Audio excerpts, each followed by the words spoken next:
men in general need to start talking a lot more.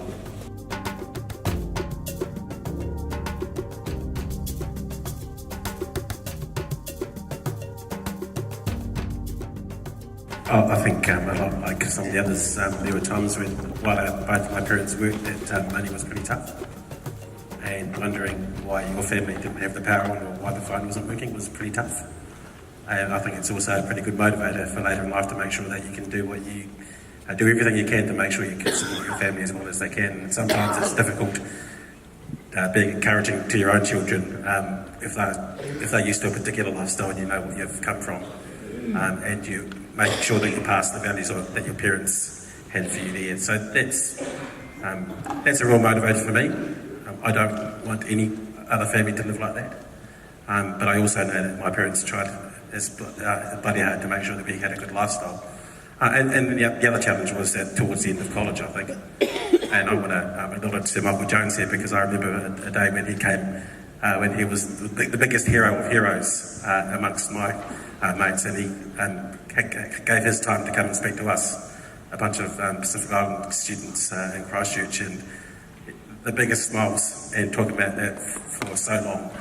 So the fact that he came to us, told us about his story, which was very similar to our story, gave us a bit of hope that, despite what we didn't have a lot, that we could do anything that we wanted to. And I think those are the kinds of things that I think we have a responsibility as leaders in our community as men to make sure that, regardless of political persuasion, that we've got to go out there and be leaders and inspire other generations to do good things as well. Yeah, I just, just trying to model myself after my dad, like a lot of people in this room. I looked at my dad and, I saw how hard he worked.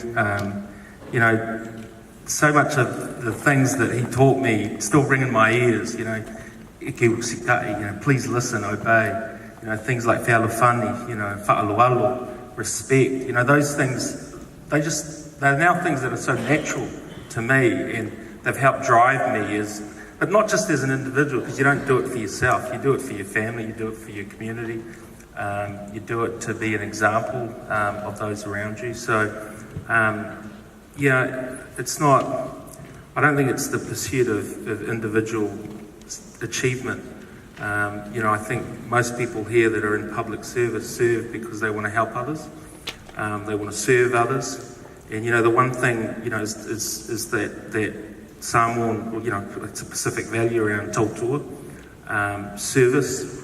And when I got to understand what my dad, why he did what he did, it was around service. And there are things that I don't mimic off my dad as well. My dad didn't share a lot. He kept his feelings to himself. I think one of the things I heard tonight, and I certainly support, is, if you've got issues, talk to someone, talk to your mate, talk to someone you trust. Talk to the whaiwhiao. It's got to be someone that you surround yourself with, that you can trust, and you can share some of those. Because look, I know people look, they might look up to leaders, but leaders go through the same things that everyone else goes through. Leaders, get depression. Leaders have difficult relationships. You have problems. You go through issues in life. And it's about having people to support you. And often those people are A, people in your family, and B, people in your church, and your good friends who rally around and support you. So, to answer your question, yes, you do things. It's what drives you and motivates you. And often you don't do it for yourself. You're doing it for your family, your community. And, if you've got a faith in God, you often do it for God. I've always argued that Pacific communities were not violent before Christianity came. I might be challenged on that. But the evidence I can see is that we lived harmonious, free lives before the advent of Christianity. That's my view. That's why I've always argued. And I've always looked into the genealogy of Samoa to find some evidence which says that we are culturally violent. I can't find it, and I put out the call to many of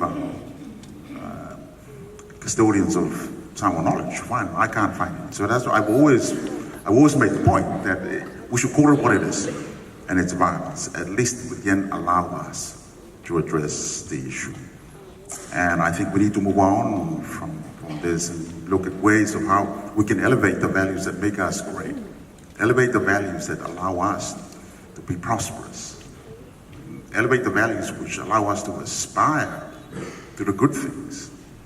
I always believe that's why we came to some extent to this land, because our parents and ancestors believed that we need to find new ways to protect and to build our communities.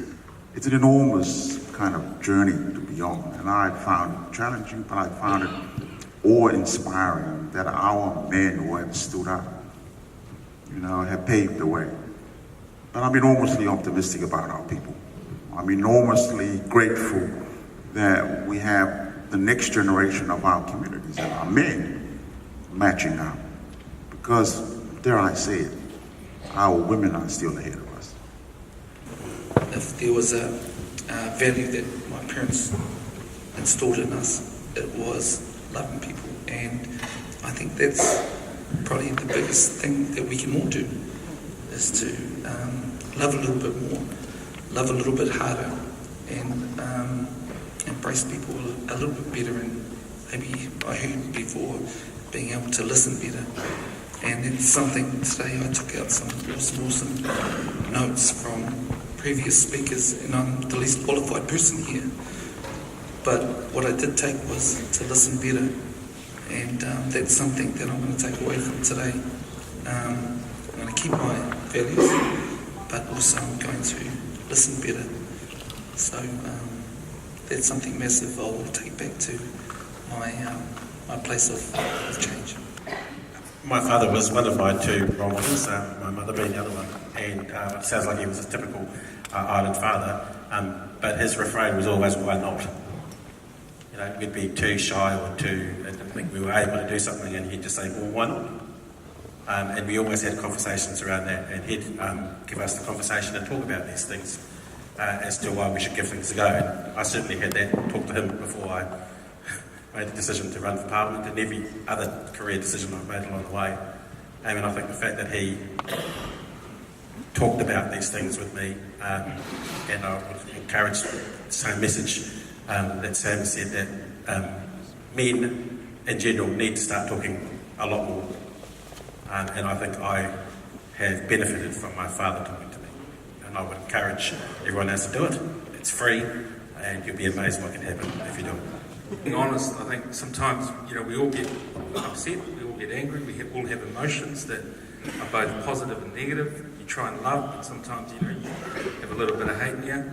But I think the key is that, sometimes these emotions are natural, that you need to talk it over. I think I've already said that. But you're not alone, and that you don't need to bottle it up and lash out when things get tough. That, share with those around you, those that care about you. There are a lot, we're all here because we care about this issue, and we care about our families and our communities. So, there are people that you can reach out to that can help. And you're not alone. You're never, ever alone. You've got family, you've got communities, you've got God.